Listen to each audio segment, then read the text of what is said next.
தன்னுடைய இந்த குணாதிசயத்தை இதையே ஒரு குற்றமாக சொல்கிறாங்கன்னு தெரிஞ்சும் அதை மாற்றிக்க முடியாமல், நான் இப்படி தாங்க இருக்கேன், என்னை நம்பி வர்றவங்க நான் காப்பாற்றுறேன், எனக்கு துரோகம் பண்ண தெரியாது, மற்றவங்க காத்தொருள தெரியும், மற்றவங்களுக்கு ஒரு பிரச்சனைனா இறங்கி வேலை அந்த பிரச்சனையை தீர்க்க தெரியும், அவ்வளோதான், இது தப்புன்னா என்னால் மாற்றிக்க முடியாதுங்க அப்படின்னு அவங்கள குணத்தையும் அவங்கள மாற்றிக்க முடியாது.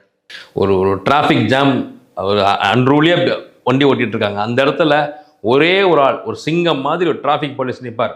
அவர் இந்த பக்கம் போனால் அந்த பக்கம் போய் தான் ஆகணும், இங்கே நில்லுனா நின்று தான் ஆகணும், கையை காட்டி அந்த அளவுக்கு ஒரு ஒரு ஒரு அதிகாரமாக, தோரணையாக, ஆளுமையாக, ஒரு வீரமாக ஒருத்தர் கம்பீரமாக வந்து நிற்கும் போது தான் அங்கே அத்தனை அன்ரூலி பிஹேவியரும் ஒரு ஒழுக்கத்துக்குள்ளே வரும்.